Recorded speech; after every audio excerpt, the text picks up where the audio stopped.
ওয়ালিয়ুকুমুল্লাহু ওয়া রাসূলুহু ওয়াল্লাযীনা আমানুল্লাযীনা ইউকিমুনাস সালাতা ওয়া ইউতুনাজ যাকাতা। আল্লাহ রাব্বুল আলামিন বললেন, হে মুমিনেরা তোমরা শোনো, হে আমার বান্দারা তোমরা শোনো, তোমরা হয়তো অভিভাবক খুঁজে পাবে না, তোমরা হয়তো ওলি খুঁজে পাবে না, বন্ধু খুঁজে পাবে না, তাহলে মনে রাখো আমি আল্লাহ কোরআনের মধ্যে বলে দিলাম তোমাদের অভিভাবক তোমাদের বন্ধু হলো তোমার আল্লাহ এবং তোমার রাসূল। বলেন সুবহানাল্লাহ। এটা বলে ক্ষান্ত হন নাই, আল্লাহ বললেন হে আমার বান্দারা, হে আমার উম্মতরা তোমরা শোনো, শুধু আল্লাহ এবং আল্লাহর রাসূল তোমাদের বন্ধু নয়, ওই সমস্ত ব্যক্তিও তোমাদের বন্ধু যারা ঈমান এনেছে, ঈমান আনার পর যাকাত আদায় করে, হজ করেছে, নামাজ আদায় করে ঈমানদার হয়েছে, ওই ব্যক্তিগুলো তোমাদের বন্ধু। বলেন সুবহানাল্লাহ। ওই ব্যক্তি তোমাদের বন্ধু হতে পারে না যারা তোমাদেরকে জান্নাতের পথ দেখায় না, ওই ব্যক্তি তোমাদের বন্ধু হতে পারে না যারা আল্লাহর পথ দেখায় না, আল্লাহর বিধানের প্রতি তোমাদেরকে দাবিত করতে পারে না, জান্নাতের ঠিকানা দেখায় না, ওই ব্যক্তি তোমাদের কখনো অভিভাবক হতে পারে না। কথা বলেন ঠিক কিনা? এই আয়াতের শেষ অংশে আল্লাহ রাব্বুল আলামিন বলেন যারা আল্লাহ এবং আল্লাহর রাসূলকে অভিভাবক হিসেবে মানবে এবং ওই সমস্ত ব্যক্তিদেরকে বন্ধু হিসেবে গ্রহণ করবে, যারা নামাজ আদায় করে, যারা যাকাত আদায় করে, যারা আল্লাহর বিধান মতো চলে, তারা হলো সর্বদা সর্বশ্রেষ্ঠ বিজিত দল। বলেন সুবহানাল্লাহ। আজকের পর থেকে মনে রাখবো আল্লাহর কাছে, আল্লাহর বিধানের কাছে, রাসূলের মুখনিসৃত বাণীর কাছে আমরা কি করব? আত্মসমর্পণকারী হব। এখন আসুন ভাইরা আমার, আমরা আত্মসমর্পণকারী কেন হই না? আত্মসমর্পণকারী কেন হই না? এক নম্বর কারণ হলো আমরা বন্ধুত্বের কারণে আত্মসমর্পণকারী হতে পারি না।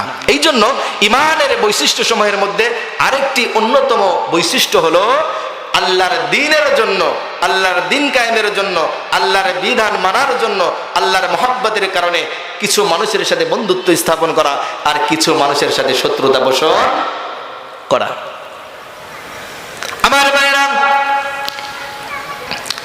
বিশ্বনবী সাল্লাল্লাহু আলাইহি ওয়াসাল্লাম বলেছেন আল ওয়াহদাতু খায়রুম মিন জালিসিস সু ওয়াল জালিসুস সালিহু খায়রুম মিনাল ওয়াহদা।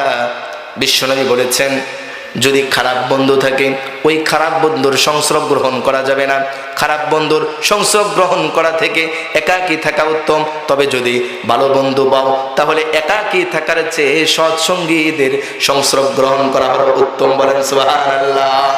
আমার ভাইরা, এমন একটি সময় আমাদের সামনে উপস্থিত হয়ে যাবে, রব্বুল আলামিন বলেন ইয়া ওয়াইলাতা লাইতানি লাম আত্তাখিল ফুলানান খলিলা ওয়া ইয়াউমা ইয়া'দ্দুল যালিমু আলা ইয়াদাইহি ইয়াকুলু ইয়া লাইতানি ইত্তাখাযতু মা'আর রাসূলি সাবিলা।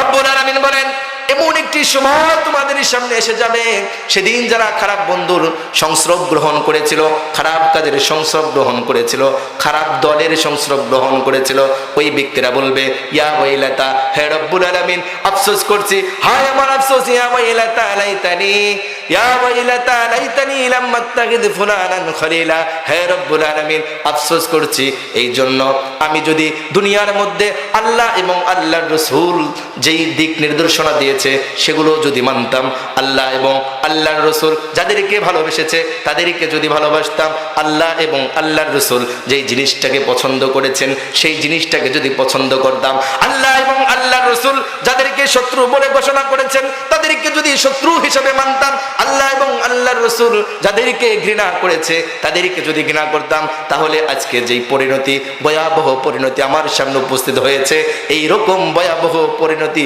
হয়তোবা আমার হতো না। বলেন ঠিক কিনা? এই জন্য ভাইরা আমার, যখন আপনি খারাপ সংস্রব, খারাপ বন্ধু গ্রহণ করার কারণে জাহান্নামী হয়ে গেলেন, তখন আপনি বলবেন ক্বালু রব্বানা আতা'না সাদাতানা ওয়া কুবারানা ফাআদাল্লুনাস সাবিলা। রব্বুল আলামিন বলবেন হে বান্দা তুমি খারাপ সঙ্গীদের সংস্রব গ্রহণ করেছো, খারাপ দলের সংস্রব গ্রহণ করেছো, ওই খারাপ নেতার সংস্রব গ্রহণ করেছো। খারাপ নেতা তোমাকে খারাপ বানিয়ে দিয়েছে, জাহান্নামী বানিয়ে দিয়েছে। খারাপ সঙ্গ দেওয়ার কারণে ওই সঙ্গীগুলো তোমাকে জাহান্নামের দিকে ধাবিত করে দিয়েছে। সুতরাং তুমি এখন জাহান্নামে চলে যাও। তিনি বলবেন রব্বানা আতিহিম দিআফাইনি মিনাল আযাবি ওয়ালআনহুম লাআনান কাবীরা। আমার ভাইরা, যেই দলের বিপক্ষে আমরা অভিযোগ করলাম, যেই বন্ধুর বিপক্ষে আমরা অভিযোগ করলাম, যেই ব্যক্তির বিপক্ষে আমরা অভিযোগ করলাম, ওই অভিযুক্ত ব্যক্তি বলবেন রব্বুল আলামিন, আমরা তো তাদেরকে এমনিতেই ডেকেছি। রব্বানা আতিহিম দিআফাইনি মিনাল আযাবি ওয়ালআনহুম লাআনান কাবীরা। খারাপ বন্ধু গ্রহণ করার কারণে তারা বলবে আল্লাহ, আমি তো আমার গুনার কারণে আমি জাহান্নামে যাচ্ছি না, যেই বন্ধুর কারণে, যেই দলের কারণে, যেই নেতার কারণে আমি আজকে জাহান্নামে যাচ্ছি। দিআফাইনি, তাদেরকে ডাবল শাস্তি দিবেন, অতঃপর আমাকে জাহান্নামে নিক্ষেপ করেন। আল্লাহু আকবার বলেন। এবার ভাই আমার, যেই ব্যক্তিকে অভিযুক্ত করলো, যেই দলকে অভিযুক্ত করলো, এই দল বলবে কি বলবে? তারা বলবে আল্লাহ ফালা তালুমুনি ওয়ালুমু আনফুসাকুম। আল্লাহ রব্বুল আলামিন, তারা আমাদেরকে অভিযুক্ত করছে, আমাদের কারণে নাকি তারা জাহান্নামে যাচ্ছে। আল্লাহ, আমি তো তোমার নাম ধরে ডাকি নাই, তোমার কালামুল্লাহ দ্বারা ডাকি নাই, আমি তো রাসূলের মুখ নিঃসৃত বাণী দ্বারা ডাকি নাই। আমি বলেছি তোমরা আমাদের দলে আসো, তোমাদেরকে মেয়ে দেওয়া হবে, তোমরা আমাদের দলে আসো, সম্পদ দেওয়া হবে, তোমরা আমার দলে আসো, সিগারেট দেওয়া হবে, তোমরা আমার দলে আসো, মদ দেওয়া হবে, গাঁজা দেওয়া হবে। সুতরাং আল্লাহ, তোমার নাম বলে তো আমরা ডাকি নাই, কিন্তু এই মদ জুয়া আর সম্পদের লোভে পড়ে, প্রলোভনে পড়ে, লোভে পড়ে তারা আমাদের দলে এসেছে, আমাদের দোষ কোথায়? সুতরাং তাদেরকে শাস্তি দেন। নাউযুবিল্লাহ। এই জন্য ভাইরা আমার, যেই ব্যক্তিদের দল, যেই ব্যক্তিদের সংস্রব আমরা গ্রহণ করছি, সেই দলটা কি, সেই মানুষটা কি, এগুলো জানতে হবে কি হবে না? জানতে হবে না? আমার ভাইরা, একটা ওয়াকিয়া এক্সাম্পল দিচ্ছি। সঠিক বন্ধু গ্রহণ করবেন কিভাবে? বিশ্বনবী সাল্লাল্লাহু আলাইহি ওয়াসাল্লাম তার মুখ নিঃসৃত বাণী হাদিস থেকে বলছে একটা ওয়াকিয়া। বিশ্বনবী সাল্লাল্লাহু আলাইহি ওয়াসাল্লাম তার জামানায় উকবা ইবনে আবি মুঈত, তিনি ছিলেন মক্কার একজন মুশরিক নেতা, মক্কার একজন মুশরিক লিডার। এই উকবা ইবনে আবি মুঈতের একটি অভ্যাস ছিল, চিরচরিত অভ্যাস। তিনি যখন মক্কা থেকে কোনো সফরে চলে যেতেন, সফর থেকে যখন বাড়িতে চলে আসতেন, তার একটা অভ্যাস ছিল, চিরচরিত অভ্যাস। তিনি কি করতেন? সফর থেকে আসার পর বাড়িতে দাওয়াত করে আমন্ত্রিত মেহমান হিসেবে তাদেরকে অতিথিয়তা করতেন, আপ্যায়ন করতেন। উকবা ইবনে আবি মুঈত এমন একটি সময় তার সামনে আসলো, তিনি সফর থেকে যখন বাড়িতে চলে আসলেন, বাড়িতে চলে এসে মক্কার সমস্ত লিডারদেরকে তিনি দাওয়াত করলেন, আমন্ত্রণ করলেন। সেই সঙ্গে বিশ্বনবী মুহাম্মদ সাল্লাল্লাহু আলাইহি ওয়াসাল্লামকেও আমন্ত্রণ জানালেন, এই জন্য যেহেতু তিনি কুরাইশ বংশের একজন সম্মানিত নেতা ছিলেন। বলেন আল্লাহু আকবার। উকবা ইবনে আবি মুঈত বলেন, আমি সমস্ত মক্কার লিডারদেরকে যখন দাওয়াত করলাম, বংশীয় লোকদেরকে যখন দাওয়াত করলাম, সমস্ত মানুষগুলো যখন আমার বাড়িতে উপস্থিত হলো, বিশ্বনবী মুহাম্মদ সাল্লাল্লাহু আলাইহি ওয়াসাল্লাম তিনিও আমার বাড়িতে মেহমান হিসেবে উপস্থিত হয়ে গেলেন। উকবা বলেন, আমি যখন খাবার পরিবেশন করলাম, বিশ্বনবী সাল্লাল্লাহু আলাইহি ওয়াসাল্লামের সামনেও খাবার পরিবেশন করলাম, তিনি বিশ্বনবী সাল্লাল্লাহু আলাইহি ওয়াসাল্লাম খাবার গ্রহণ করলেন না, তার সামনে খাবারগুলো রয়ে গেল। সমস্ত মানুষগুলো যখন খাবার শুরু করে দিল, বিশ্বনবী খাবার খেলেন না। আমি বিশ্বনবীর সামনে গিয়ে বললাম, ইয়া রাসূলুল্লাহ, ইয়া হাবিবাল্লাহ, আপনি আমার বাড়িতে মেহমান হয়েছেন, আপনাকে জোর করে আনি নাই, আপনাকে দাওয়াত করেছি, আপনি মেহমান হিসেবে কবুল করেছেন, গ্রহণ করেছেন। ইয়া রাসূলুল্লাহ, আপনি কেন আমার খাবারগুলো খাচ্ছেন না? বিশ্বনবী বললেন, উকবা, ততক্ষণ পর্যন্ত আমি তোমার খাবার গ্রহণ করতে পারি না, ততক্ষণ পর্যন্ত খাবার আমি খাইতে পারি না, যতক্ষণ না পর্যন্ত তোমার মুখ থেকে বের হবে লা ইলাহা ইল্লাল্লাহু মুহাম্মাদুর রাসূলুল্লাহ। বলেন আল্লাহু আকবার। বিশ্বনবী খাবার পরিবেশন করার সময় খাবার সামনে উপস্থিত ছিল, সমস্ত মেহমানগুলো খাবার শুরু করে দিয়েছে, বিশ্বনবী খাবার খান নাই। এই জন্যই খান নাই, তিনি বলেছেন যে যিনি আমার ধর্মের অনুসারী নয়, তিনি আমার ধর্মের বহির্ভূত লোক, তিনি আমার বন্ধু হতে পারে না। আল্লাহ বলেন, ইয়া আইয়ুহাল লাযীনা আমানু লা তাত্তাখিদুল ইয়াহুদা ওয়ান নাসারা আউলিয়া বাদুহুম আউলিয়াউ বাদ ওয়া মান ইয়াতাওয়াল্লাহুম মিনকুম ফাইন্নাহুম। বিশ্বনবী সাল্লাল্লাহু আলাইহি ওয়াসাল্লামকে আল্লাহ রাব্বুল আলামিন বলে দিলেন, হে আমার নবী, হে মানুষ, হে উম্মতরা, হে বান্দারা, তোমরা শোনো, তোমরা ইহুদি খ্রিস্টান নাসারা যারা আছে, বিধর্মী যারা আছে, তাদেরকে তোমরা বন্ধুরূপে গ্রহণ করবে না। তাদেরকে যারা বন্ধুরূপে গ্রহণ করবে, ওমাইয়া তাওয়াল্লাহুম মিনকুম ফাইন্নাহু মিনহুম ইন্নাল্লাহা লা ইয়াহদিল কওমাদ যালিমিন। আল্লাহ রাব্বুল আলামিন বলেন, তোমাদের মধ্যে যদি কোনো ব্যক্তি ইহুদি খ্রিস্টান নাসারা অথবা বিধর্মীদেরকে বন্ধু হিসেবে গ্রহণ করে নেয়, ওলি হিসেবে গ্রহণ করে নেয়, অভিভাবক হিসেবে গ্রহণ করে নেয়, মনে রাখবা তারা তাদের দলভুক্ত হয়ে গেল। আর যখন তারা তাদের দলভুক্ত হয়ে গেল, অবশ্যই তারা জালেম হিসেবে বিবেচিত হয়ে গেল। যখন তারা জালেম হিসেবে বিবেচিত হয়ে গেল, তখন তাদের জন্য অবশ্যই জালেমদের যেই শাস্তি হবে, তাদের জন্য সেই শাস্তি হবে। কথা বলেন ঠিক কিনা? এই জন্য ভাইরা আমার, বিশ্বনবী সাল্লাল্লাহু আলাইহি ওয়াসাল্লাম ওই আয়াতের দিকে তাকাইয়া তিনি খাবারগুলো গ্রহণ করলেন না। তিনি বললেন, উকবা, ততক্ষণ পর্যন্ত তোমার খাবার খাবো না যতক্ষণ না পর্যন্ত তোমার মুখ থেকে কালিমা উচ্চারণ না হবে। উকবা বললেন, আমি তার মনোরঞ্জনের জন্য বিশ্বনবীর সামনে পড়ে নিলাম, লা ইলাহা ইল্লাল্লাহু মুহাম্মাদুর রাসূলুল্লাহ। জোরে জোরে বলেন আল্লাহু আকবার। আমার ভাইরা, বিশ্বনবীর সামনে যখন লা ইলাহা ইল্লাল্লাহু মুহাম্মাদুর রাসূলুল্লাহ কালিমাটা পড়ে নিলেন, বিশ্বনবী খাবারগুলো পরিবেশন করলেন, খাবারগুলো খাইতে শুরু করলেন। বিশ্বনবী যখন খাবার খেয়ে বাড়িতে চলে গেলেন, ওই উকবা ইবনে আবি মুইত মুশরিক সর্দার, তার একজন বন্ধু ছিল, তার নাম হলো উবাই ইবনে খালদ। তার নাম কি? তার ছিল ঘনিষ্ঠ বন্ধু এই উবাই ইবনে খালদ। তিনি ছিলেন কি? তিনি ছিলেন মুনাফিক সর্দার। ওই মুনাফিক সর্দার উবাই ইবনে খালদ বললেন, হে উকবা ইবনে আবি মুইত, তুমি তো আমার ঘনিষ্ঠ বন্ধু, আমি তো তোমার উপর এটা আশা করি নাই, প্রত্যাশা করি নাই তুমি বিশ্বনবীর হাতে কালিমা পড়ে মুসলমান হবা, এটা তো আমি আশা করি নাই। কেন করলা? আজকের পর থেকে তুমি আমার বন্ধু হিসেবে কাটা দিয়ে দিলাম। উকবা ইবনে আবি মুইত বললেন, হে উবাই ইবনে খালদ, তুমি আমার ঘনিষ্ঠ বন্ধু, আমি মুহাম্মাদের সঙ্গ বাদ দিতে পারি, মুহাম্মাদের ভালোবাসা আমার বুক থেকে ছাড়তে পারি, মনে রাখবা তুমি যে আমার বন্ধু, তোমার ভালোবাসা আমার অন্তর থেকে বিতাড়িত করতে পারি না। বলেন নাউযুবিল্লাহ। এবার ভাইরা আমার, উবাই ইবনে খালদ উকবা ইবনে আবি মুইতকে বললেন, হে বন্ধু, তুমি যেহেতু বললা তোমার কথা বিশ্বাস করলাম না, তাহলে বলো কেন তুমি বিশ্বনবীর হাতে বায়াত গ্রহণ করলা? উকবা বললেন, হে উবাই ইবনে খালদ, তুমি শোনো, আমার বাড়িতে মুহাম্মদ সাল্লাল্লাহু আলাইহি ওয়াসাল্লাম আসছিলেন। তিনি হলেন কুরাইশ বংশের সম্মানিত একজন লিডার। তিনি আমার বাড়িতে আসবেন, সবাই খাবার খাবে, মেহমানদারির খাবার সবাই খাবে, কিন্তু তিনি আমার অতিথি হওয়ার পরও তিনি খাবার খাবে না, এটা হতে পারে না। সুতরাং আমি তার মনোরঞ্জনের জন্য, খাবারটা খাওয়ানোর জন্য আমি তার হাতে শুধুমাত্র বায়াত গ্রহণ করেছি। বলেন নাউযুবিল্লাহ। উবাই ইবনে খালদ বললেন, উকবা, আমি তোমার কথা বিশ্বাস করি না ততক্ষণ পর্যন্ত, যতক্ষণ না পর্যন্ত তুমি তোমার থুতু মুবারক বিশ্বনবীর মুখের মধ্যে না লাগাইতে পারবা, তোমার লালাটা বিশ্বনবীর শরীরে না লাগাইতে পারবা, ততক্ষণ পর্যন্ত তোমার কথা আমি বিশ্বাস করতে পারি না। বলেন নাউযুবিল্লাহ। জোরে জোরে বলেন নাউযুবিল্লাহ। আমার ভাইরা, এই মুশরিক সর্দার উকবা ইবনে আবি মুইত এত বড় একজন পাপী লোক ছিলেন, নিকৃষ্ট একজন লোক ছিলেন, জঘন্যতম একজন লোক ছিলেন। তিনি কি করলেন? বিশ্বনবীর সামনে গেলেন, হে রাসূল, ইয়া রাসূলুল্লাহ, আপনার উপর আমি বায়াত গ্রহণ করেছিলাম, আপনি হয়তো ভেবেছিলেন আমি আপনার সাহাবী হয়েছি।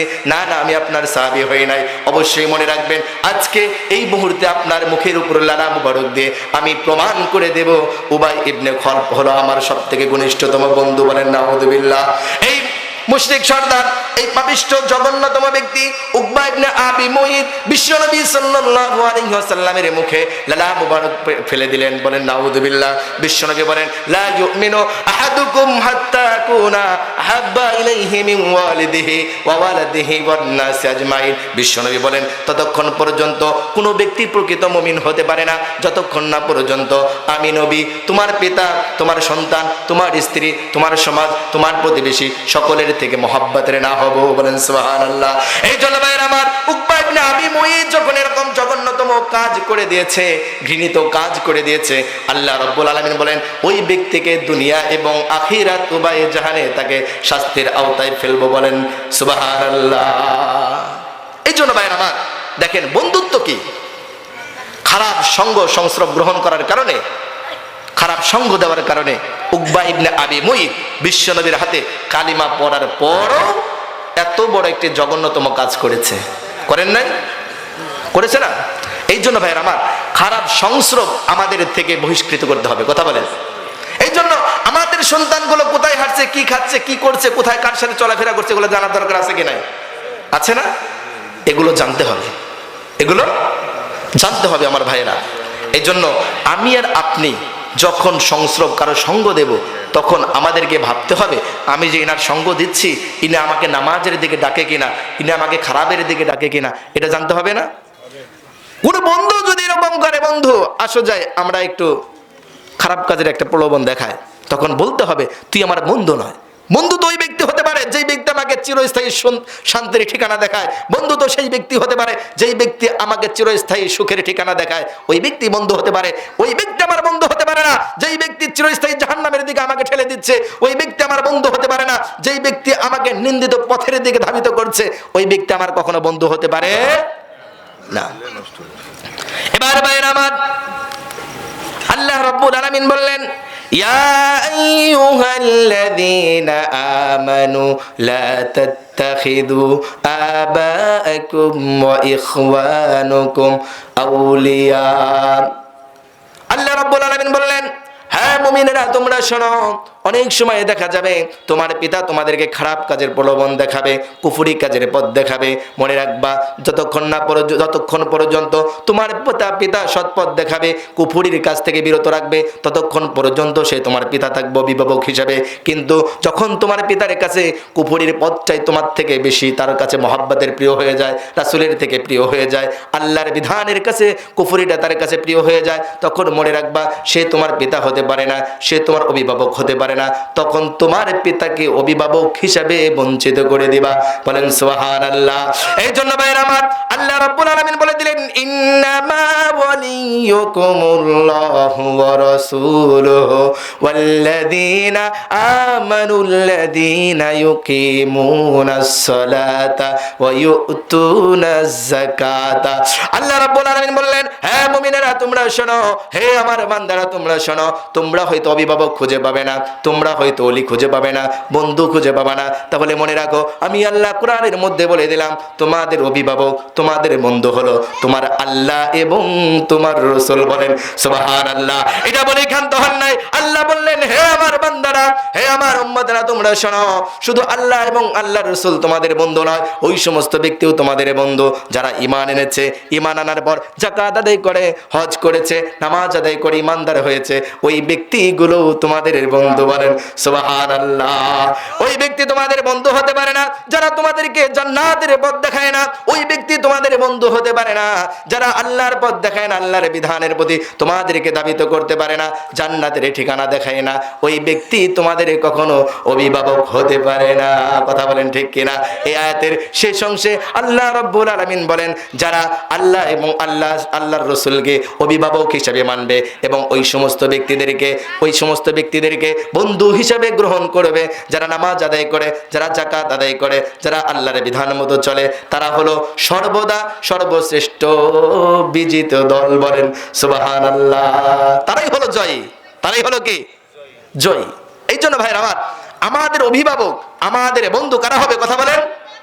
আল্লাহ এবং আল্লাহর রাসূল, এবং আল্লাহ এবং আল্লাহর রাসূলকে যারা ভালোবাসেন তারা হলো আমার অভিভাবক, তারা হলো আমার বন্ধু। আজকে আমি